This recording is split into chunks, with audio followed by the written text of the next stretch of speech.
कई फार्मर कहते हैं हमने ऑनलाइन ट्रेनिंग ले लिया है।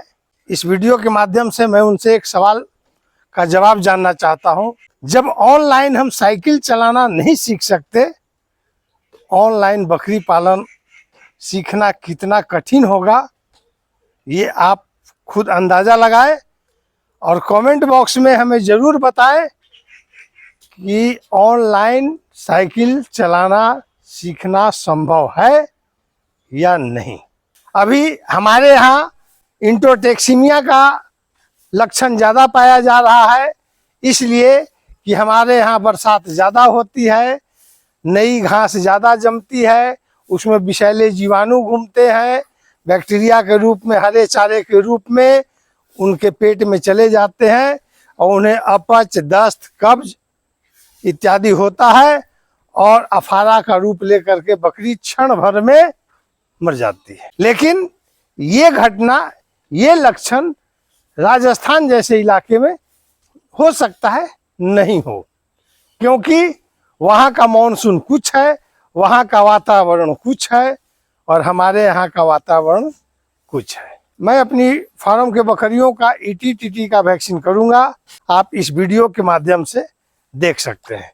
बकरियों को वैक्सीन कैसे और कहाँ लगाएं। बकरियों का वैक्सीन जो लगता है वो दो प्रकार से लगता है। एक इंट्रामस्कुलर यानी मांसल जगह पे, और एक SC रूप में, सबकट रूप में, मांस और चमड़ी के बीच में।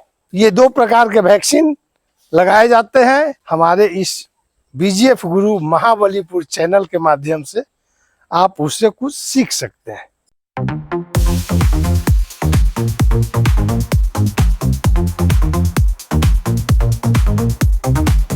दोस्तों नमस्कार, मैं ओंकार तिवारी बाबा गोट फार्म से बकरी पालन संबंधित सभी जानकारी जो हमें अनुभव है, मैं अपने उस अनुभव को आपसे बराबर शेयर करते रहता हूँ। एक आज सब्जेक्ट लेकर के आया हूँ, वैक्सीनेशन। टीकाकरण आखिर है क्या? टीकाकरण की आवश्यकता पड़ती क्यों है? टीकाकरण कब दें, कैसे दें? आज इन सब बातों का हम जानकारी आपको शेयर करेंगे। मैं अपनी बकरियों का वैक्सीन कहाँ लगाता हूँ और कितनी आसानी से लगाता हूँ। प्रैक्टिकली अनुभव जो होता है बहुत मायने रखता है। टीकाकरण पशुओं को स्वस्थ रखने के लिए और उसके उत्पादकता के क्षमता को बनाए रखने के लिए एक सबसे महत्वपूर्ण तरीका है। वैक्सीन होते कितने प्रकार के हैं? तो वैक्सीन दो प्रकार के होते हैं, एक वायरल डिजीज का और एक बैक्टीरिया से होने वाले। बकरियों को वैक्सीन कब करें, कैसे करें और क्यों करें? सबसे पहले बकरियों का उम्र देखेंगे, उसके बाद उसका स्वास्थ्य देखेंगे। अगर हमारी बकरी बीमार है, रोगग्रसित है, तो उसे कभी भी वैक्सीन नहीं करेंगे।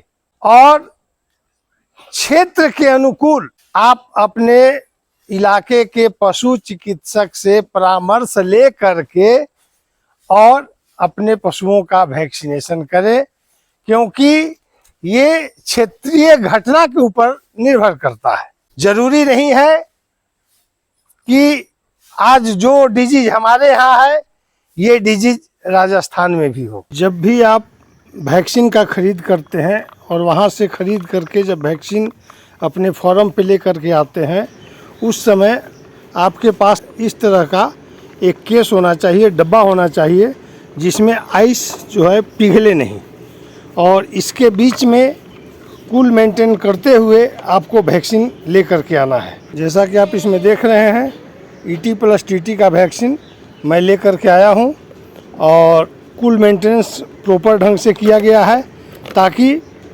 वैक्सीन सही रूप से अपना काम कर सके। दोस्तों, वैक्सीन का मतलब ही होता है कूल मेंटेनेंस, अन्यथा वैक्सीन और इंजेक्शन में फ़र्क ही क्या रह जाएगा। अतः जब भी आप वैक्सीन खरीद करते हैं तो इस प्रकार का डब्बा आपके पास होना चाहिए, या फिर 70-80 रुपये का खसखस जो फोम बोलते हैं उसका डब्बा मिल जाएगा मेडिकल हॉल पे, और वहाँ से उस डब्बे में वैक्सीन को प्रॉपर आइस का पैकेट आता है उसमें, या फिर आइस के टुकड़ों के साथ आप डाल करके ले आए। वैक्सीन बकरियों को देने तक आपका कुल मेंटेनेंस होना चाहिए। वैक्सीन देने से पहले जहाँ पे हम पंचर करके वैक्सीन को निकालते हैं सिरिंज से, तो वहाँ पे 2 नीडल आपको होना चाहिए। एक नीडल वैक्सीन में लगा रहेगा और दूसरा नीडल से आप अपनी बकरियों को वैक्सीन करेंगे। ऐसा नहीं जिस नीडल से हम बकरियों को स्किन में वैक्सीन दें उसी नीडल से हम वैक्सीन को खींचे भी। ऐसा करने से आपका जो वैक्सीन है उसका वैल्यू ख़राब हो जाता है, वर्क करने का क्षमता है वो घट जाता है, या फिर कहिए तो आपका वैक्सीन इफेक्टेड हो जाता है, तो वो फिर काम नहीं करता। इस तरह से हम नीडल को निकालेंगे और एक नीडल वैक्सीन के बोतल में हम परमानेंट इस तरह से लगा देंगे। दूसरा नीडल हम इसका निकालेंगे और परमानेंट हम इसमें लगा देंगे। अब क्या होगा, इससे क्या है कि आपका इस नीडल से हम बकरियों के स्किन में हम इसको वैक्सीन करेंगे और फिर हम इसको इस तरह से निकाल लेंगे और इसमें लगा हुआ नीडल से ही हम दवा को खींचेंगे। इससे क्या है, हमारा दवा जो है सुरक्षित रहेगा, इफेक्टेड नहीं होगा। क्योंकि ईटीटीटी का मतलब है या तो हम इसको 3 महीने पे रिपीट करें और या फिर बूस्टर डोज 21 दिन पे लगाएं, तो जो दवा बच जाएगा। और आप अगर एक ही नीडल से इस्तेमाल करते हैं बकरी के स्किन में भी और नीडल से दवा निकालने का भी, तब क्या होगा, आपका दवा इफेक्टेड हो जाएगा और जो इसका कलर है वो डिस्कलर हो जाएगा। तो डिस्कलर होने का मतलब है कि आपका दवा इफेक्टिव हो गया है, जिसके कारण वो अगला वैक्सीन करने के लायक नहीं रहेगा। तो आइए चलते हैं वैक्सीन कब और कैसे लगाएं।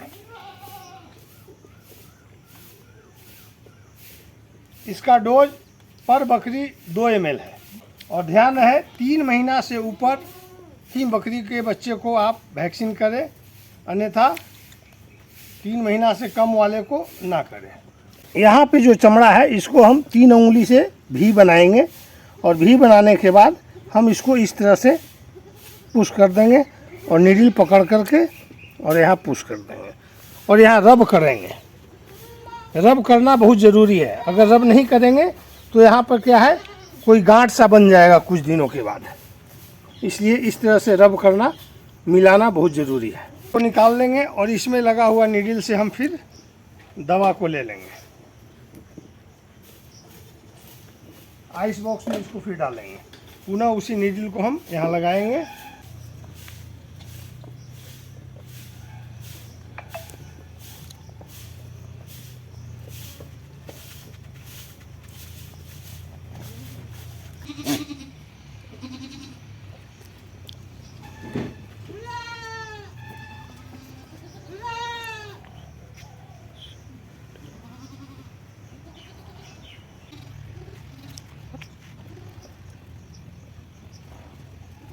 जब आप अकेले में बकरी का वैक्सीन करते हैं तो थोड़ा सा बकरियां बदमाशी करती है, तो पकड़ने का आसान तरीका इस तरह से बकरी को अपने कैप्चर में ले लें और तब आप आसानी से वैक्सीन दे सकते हैं।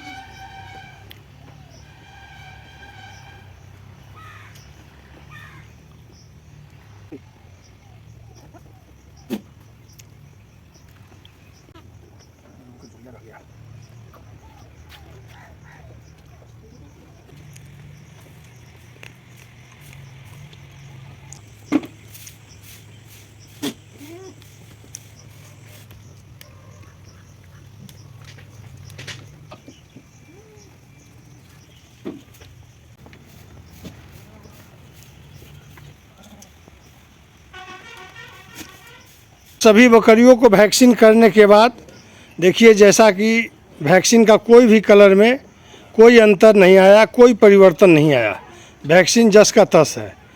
इसका मुख्य उद्देश्य यही है कि आप जब भी वैक्सीन करें तो एक नीडल इसमें लगा होना चाहिए परमानेंट और दूसरे नीडल से आप अपनी बकरियों को वैक्सीन करें, ताकि आपका दवा जो है सुरक्षित रह जाए और ये डिस्कलर ना हो, जो कि 21 दिन के बाद इसका बूस्टर डोज लगा सकते हैं। बूस्टर डोज लगाने का मतलब ये है कि बूस्टर डोज में आपका वैक्सीन 6 महीना तक शरीर में कार्य करता है। अपनी बकरियों का जो वैक्सीन है वो 21 दिन पे बूस्टर डोज से भी पूरा कर सकते हैं, और या फिर आप इसका बूस्टर डोज 3 महीने के बाद आप दे सकते हैं। 3 महीने के बाद अगर आप देते हैं तो एक लाभ ये होता है कि जो वैक्सीन आज आपने बकरियों का किया, उस दौरान जो बच्चे 3 महीने से कम उम्र के रह गए हैं, उनको आप 3 महीने के बाद फिर वैक्सीन करेंगे, और साथ ही साथ बकरियों का भी वैक्सीन हो जाएगा। ये बेनिफिट है, ये हमारा अनुभव है, लोगों का मैं नहीं जानता।